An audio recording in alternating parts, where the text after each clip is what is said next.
Assalamu alaikum, kids. Welcome back to another exciting episode of Islamic History for Kids. In our last episode, we learned about how Prophet Muhammad began spreading Islam in Makkah and the difficulties that the early Muslims faced. The leaders of Makkah tried everything to stop Islam, but the faith of the believers only grew stronger.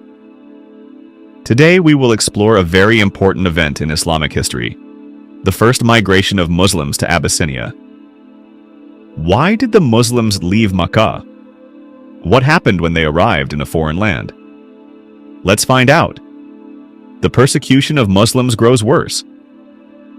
The leaders of Makkah became very angry when more people accepted Islam.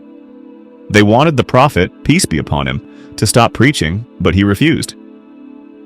As a result, they made life very hard for the Muslims. Muslims were tortured and beaten in the streets. They were not allowed to do business or trade. Some were imprisoned and starved. Despite all of this, the Muslims never gave up their faith. The Prophet, peace be upon him, saw their suffering and prayed to Allah for a solution. The Prophet advises migration. Seeing the hardships his followers were facing, Prophet Muhammad told some of the Muslims to leave Makkah and seek protection in a safe land. He said, "Go to Abyssinia, for there is a king there who does not allow injustice." Abyssinia, modern-day Ethiopia, was ruled by King Negus An-Najashi, a Christian king known for his kindness and fairness. The journey to Abyssinia. A small group of 15 Muslims was the first to leave Makkah. They traveled secretly by night and reached the shores of the Red Sea, where they boarded a ship to Abyssinia. Among them were Uthman ibn Affan radiyallahu anhu and his wife Ruqayya, R.A., the daughter of the Prophet. Ja'far ibn Abi Talib radiyallahu anhu, the Prophet's cousin. Other noble and strong Muslims who wanted to practice Islam freely.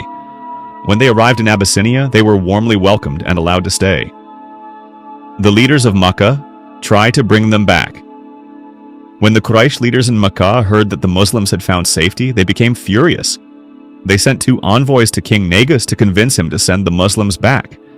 The envoys, Amr ibn al-As and Abdullah ibn Abi Rabi'a, brought expensive gifts and told the king, "O king, these people have left the religion of their ancestors and made up a new faith. Send them back so we can deal with them." But King Negus, being a just ruler, decided to hear the Muslims' side of the story first. Ja'far ibn Abi Talib defends Islam. Ja'far ibn Abi Talib radiyallahu anhu, the cousin of the Prophet, stepped forward and spoke with wisdom and confidence. He said, "O king, we were once a people lost in ignorance, worshipping idols, treating the weak unfairly, and living without morals. Then Allah sent us a prophet who taught us to worship one God, be truthful, and care for others.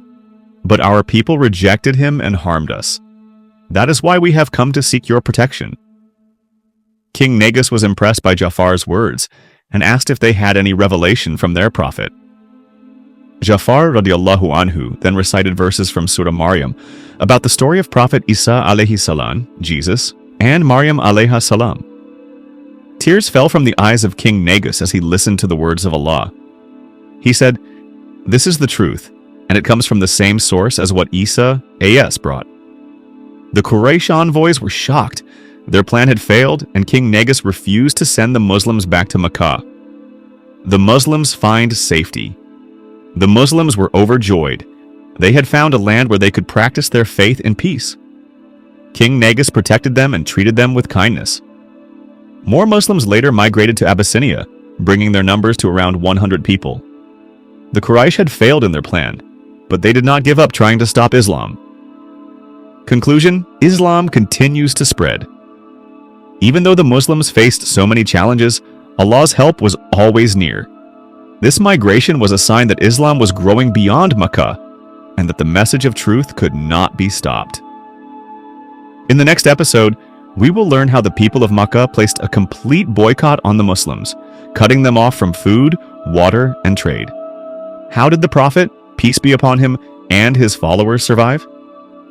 Stay tuned for episode 5, The Boycott of Banu Hashim. Key lessons from this episode. Allah always provides a way for the believers when they face hardship. The Prophet taught patience and wisdom in times of difficulty. Jafar ibn Abi Talib radiallahu anhu spoke the truth with confidence, and it changed hearts. King Negus was a fair and just ruler, showing that Islam respects justice in all people. Persecution did not stop Islam, it made it stronger. What did you learn from this episode? Comment below. Don't forget to like, share, and subscribe for more Islamic history videos for kids.